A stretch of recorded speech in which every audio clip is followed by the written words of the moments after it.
Moi, à la base, comme je l'ai dit, moi, je suis comptable de formation.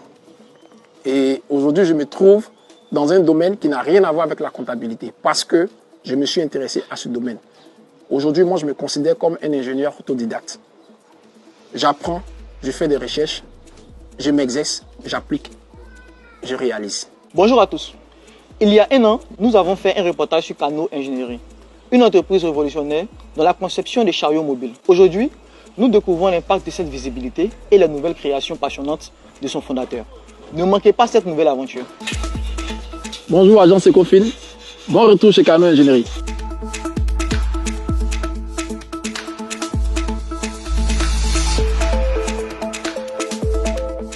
Lors de votre précédent passage, nous étions sur des modèles classiques, attelables à des véhicules et poussables. Et on a décidé d'améliorer ces différents modèles-là en fabriquant des triporteurs électriques que vous voyez là actuellement. Ces modèles électriques seront déclinés en 3 modules.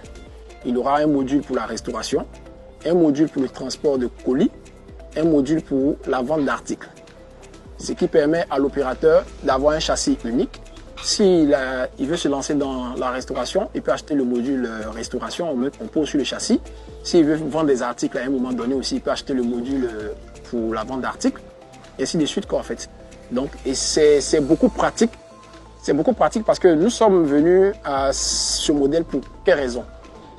Il arrive parfois que ceux qui achetaient le modèle classique n'ont pas de véhicule pour se déplacer. Face à ces différents retours-là, on a décidé d'aller sur 2 modèles. Les 2 modèles, voici un autre modèle ici qui est déplaçable avec une moto. C'est-à-dire n'importe qui a une moto, même si tu n'as pas une moto, tu peux utiliser la moto de quelqu'un pour venir atteler dessus parce que l'attelage est adapté à toutes les motos.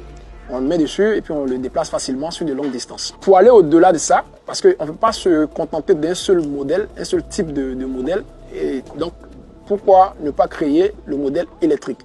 Donc, on est passé sur un modèle écologique en faisant ces modèles électriques. Et ces modèles électriques sont beaucoup pratiques. Beaucoup pratiques, pourquoi? Parce que tu pédales ta chose, tu te mets quelque part, ou quand tu n'as pas la force de pédaler, tu appuies ton petit bouton, ça va avec toi, quoi, en fait.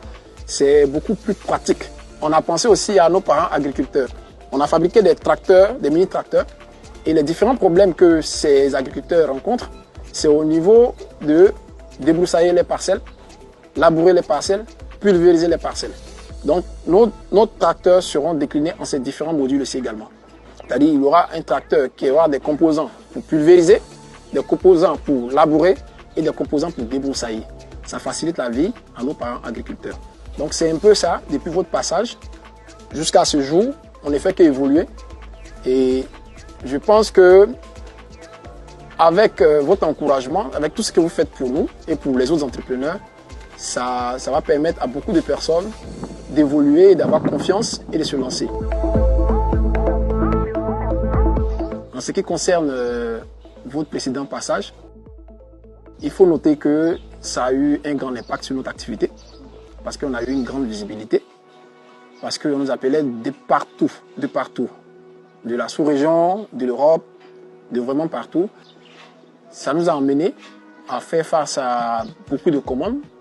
Et ces commandes, pour pouvoir faire face à ces commandes, on a dû faire des recrutements pour pouvoir respecter les différents délais et autres.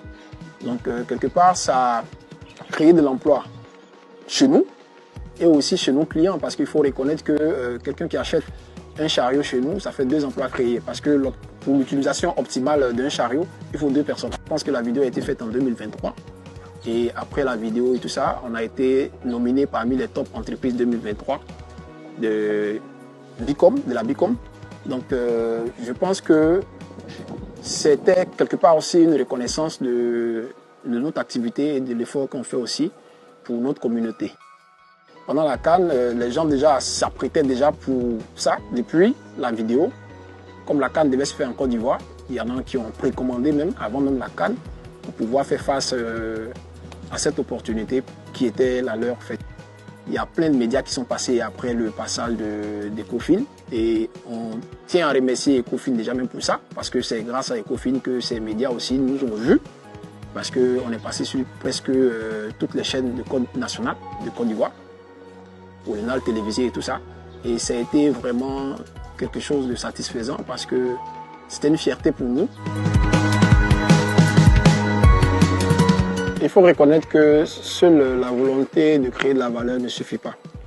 On travaille sous fonds propres et on travaille également aussi en flux tendu. C'est-à-dire, tant qu'on n'a pas de commande, on ne peut pas produire. Ça nous bloque parfois. Même pour faire les premiers prototypes, parfois, on est obligé de prendre longtemps pour pouvoir terminer un prototype. Alors qu'on pouvait le finir rapidement, le concevoir et le mettre sur le marché, chez des distributeurs même d'ailleurs. Mais on n'a pas les moyens pour ça. Et on fait, c'est un appel à l'aide, à l'État, parce que la fierté de l'État passera forcément peut-être par nous également, nous les jeunes entrepreneurs de Côte d'Ivoire, nous qui créons. Si l'État voit cette vidéo et si un membre du gouvernement de la Côte d'Ivoire voit cette vidéo, ou même si d'autres partenaires ailleurs voient des fonds d'investissement et tout ça, nous sommes ouverts à toute opportunité de financement en fait. Parce que on a une grande vision, on a une grande capacité également et on a besoin juste d'un coup de pouce pour pouvoir atteindre le sommet. Merci Ecofin pour cette lucarne et cette opportunité. On espère aussi que ceux que nous verrons aussi seront encore remotivés, ceux qui sont découragés seront remotivés parce qu'on ne pleure pas. Ouais, on ne pleure pas.